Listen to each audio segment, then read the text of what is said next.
जब हम software industry की बात करते हैं तो हमारी नज़र सीधे अमेरिका की तरफ मुड़ जाती है। माइक्रोसॉफ्ट, अमेज़न, गूगल, यही नाम हमारे दिमाग में गूंजते हैं। लेकिन इसी बीच एक भारतीय कंपनी ने दुनिया में अपना परचम लहरा दिया है।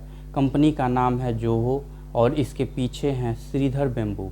1968 में तमिलनाडु के एक छोटे से गांव में जन्मे श्रीधर बेम्बू आगे चलकर भारत की टेक की कथा बदलने वाले थे। आईआईटी मद्रास से पढ़ाई करने के बाद फिर अमेरिका के प्रिंसटन यूनिवर्सिटी से पीएचडी की डिग्री ली। दुनिया कहती है इतनी बड़ी डिग्री ले ली है, अब अमेरिका में सेट हो जाओ, ज़िंदगी बन गई। लेकिन श्रीधर बेम्बू ने उल्टा रास्ता चुना। उन्होंने कहा टैलेंट अगर भारत की मिट्टी से निकला है तो उसका फल भी भारत की मिट्टी को ही मिलना चाहिए। और फिर वो अमेरिका की चमक छोड़कर गांव लौट आए।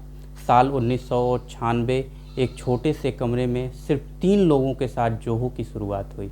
न कोई फंडिंग थी, न ही कोई बड़ा निवेशक और न ही कोई ग्लैमरस लॉन्च। सिर्फ एक विश्वास था, भारत सॉफ्टवेयर यूजर नहीं सॉफ्टवेयर निर्माता बनेगा।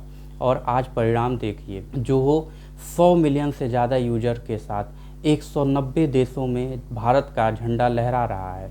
जोहो कोई एक ऐप नहीं, ये एक पूरा डिजिटल साम्राज्य है। CRM, email, accounting, HR, management, marketing, मतलब एक पूरी कंपनी का डिजिटल ऋण सिर्फ जोहो से खड़ी की जा सकती है। आज जोहो की वैल्यू 5 से 6 बिलियन डॉलर आंकी जाती है।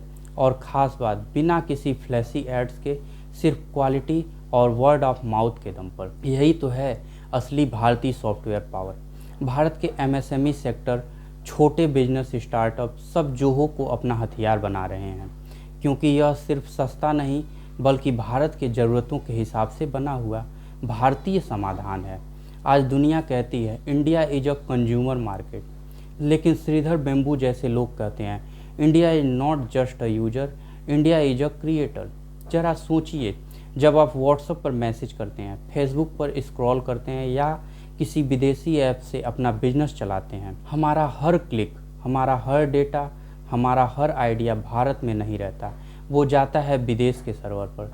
मतलब हमारी सोच वहाँ लॉगिन होती है, हमारी आदतें वहाँ रिकॉर्ड होती हैं और हमारा बिजनेस मॉडल उनके कंट्रोल में होता है। दोस्तों, इसे डेटा नहीं कहते, इसे कहते हैं डिजिटल गुलामी। लेकिन अगर सॉफ्टवेयर भारतीय होगा तो सर्वर भी भारत में होगा, डेटा भी भारत में रहेगा और कंट्रोल भी हमारे हाथ में ही होगा।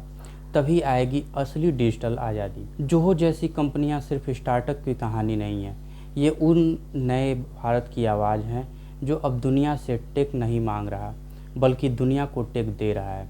और यही है वोकल फॉर लोकल की सबसे बड़ी जीत।